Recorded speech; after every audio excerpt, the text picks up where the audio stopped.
음, 꼭 내원해야 되는 뇌의 증상들이 있습니다.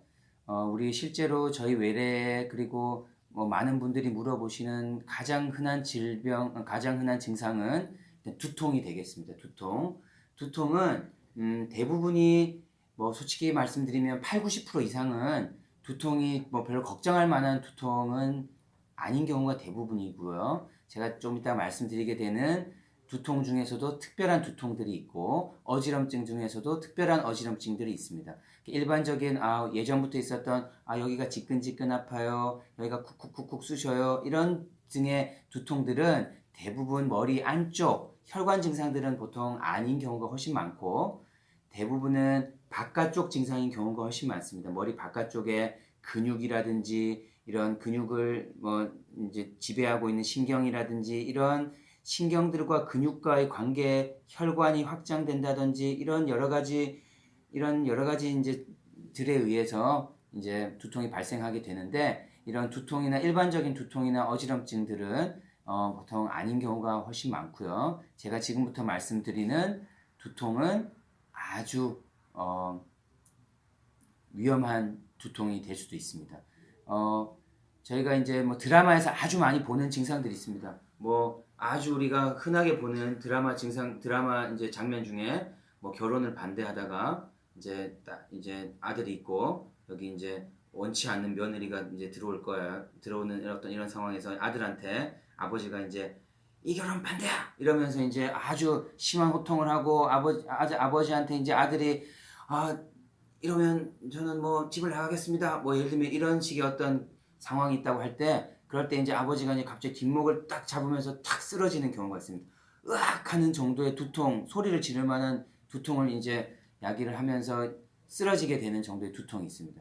이제껏 한 번도 경험하지 못했던 두통인데 실제로 이제 뭐 탤런트 이제 어떤 뭐 안모 씨 같은 경우에 한 5, 6년 전에 또 이런 심한 두통 이후에 이제 뇌출혈이 있었던 경우가 있었는데 지금은 다 회복했기 때문에 잘 활발하게 활동하고 계시는 분이신데 아주 극심한 두통이었습니다. 정말 그런 경우에 환자분들이 기억하는 경우는 정말 이제껏 내가 뭐 지끈지끈 아팠다 뭐 이런 정도의 두통이 아니라 정말 망치로 한 대 두드려 맞은 것 같았어요.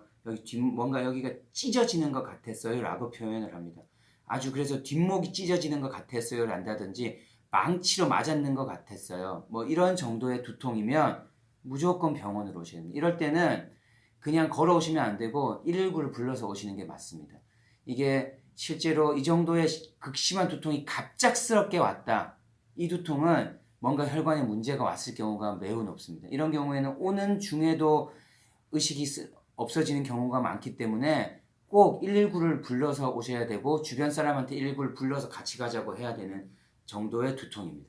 그래서 이 두통을 다시 한번 정리를 하면 이제껏 경험하지 못했던 매우 극심한 갑작스럽게 발생한 두통. 이 증상은 꼭 병원으로 오셔야 되는 두통이다.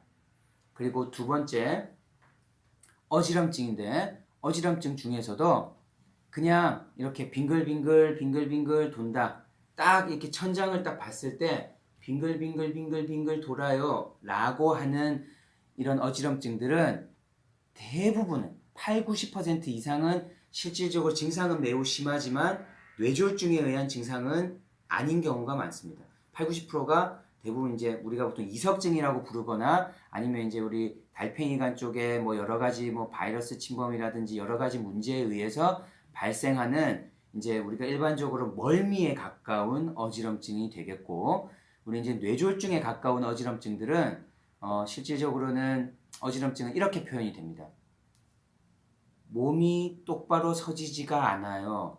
내가 똑바로 걷고 싶은데 계속 옆으로 걸어져요. 일어나는데 똑바로 일어나지지가 않고 쓰러질 것 같아요. 라고 표현이 되는 어지럼증입니다. 뭔가 이렇게 빙글빙글 돈다가 아니라 내 몸을 뭔가 가누지 못할 것 같이 어지럽다. 라고 표현을 하는 증상인데 실질적으로 환자들이 워낙 이제 어지럼증이 심할 때는 뭐 도는지 아닌지도 잘 구분 못하는 경우가 많고 실질적으로 아까 전에 말씀드렸던 그 이석증이라든지 귀 쪽, 달팽이관 쪽에 의한 어지럼증은 실질적으로 아무 특별하게 뇌졸중 증상이 아니라 하더라도 워낙 증상이 심하기 때문에 병원에 찾아오시게 되는 경우가 많이 있습니다. 어쨌든 이런 심한 어지럼증들은 꼭 병원에 오셔가지고 한번 검진을 받아보시는 게 맞습니다. 이 심한 어지럼증인 경우에 오히려 이제 이석증 쪽이면 오히려 다행인 거지만 증상이 오히려 좀 가벼운 어지럼증들이 이제 뇌졸중의 전조 증상인 경우가 훨씬 많기 때문에 그런 부분들도 꼭 이제 증상을 확인을 하고 넘어가야 됩니다. 이 두 가지가 가장 기본적인 증상이고 아주 이제 우리가 이제 조심해야 되는 증상 몇 가지가 있는데 이제 외래에 이제 이런 분들이 있습니다.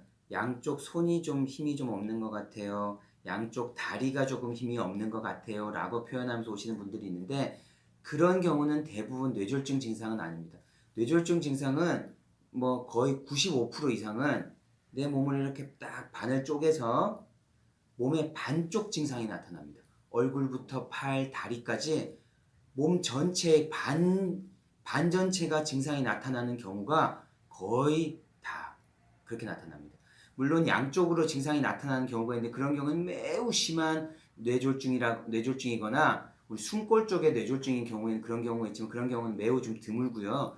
우리가 먼저 알아야 될 것은 몸을 반을 쪼갰을 때 몸 반쪽에 힘이 갑자기 빠진다든지 몸 반쪽이 갑자기 이제 감각이 이상해진다든지 라는 몸 반쪽 증상이 나타났을 때 우리가 꼭 병원을 빨리 119를 불러서 와야 되는 뇌졸중 증상이 되겠고 그리고 또 이것도 마찬가지인데 몸의 반쪽이 힘이 빠지다 보면 혀라든지 입 쪽에도 힘이 빠지게 됩니다. 우리가 가만히 있으면 대부분 이렇게 입을 다물고 있기 때문에 침이 흐를 수가 없습니다. 근데 우리가 이제 한쪽이 힘이 빠지게 되면 다무는 힘이 빠지게 되면 침이 나도 모르게 내가 잘 자고 있지 않고 졸고 있지 않는데 침이 스르르 흐르게 됩니다. 그래서 물을 먹을 때 침이 흐른다든지 뭐 물이 흐른다든지 침이 흐른다든지 이런 경우에 이제 이쪽에 약한 뇌경색이 왔을 경우가 좀 있고요. 그리고 또 이쪽 입 주변에 힘이 빠지기 때문에 혀를 움직이는 근육들도 다 힘이 빠지게 됩니다.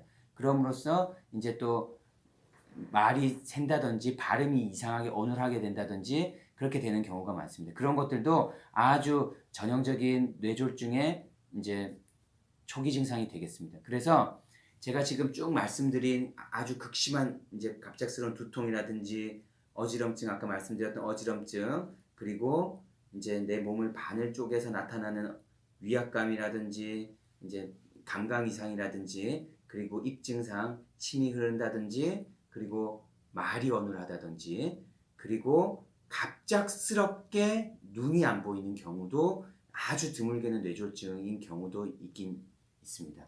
이런 증상들을 잘 알고 계셨다가 또 주변 사람들에게도 많이 알려주시고 주변에서 보거나 자기가 그런 증상이 있으면 빨리 이제 119를 불러서 응급실로 온다든지 가까운 지인들한테 빨리 연락을 해서 병원에 빨리 올 수 있도록 해야겠습니다.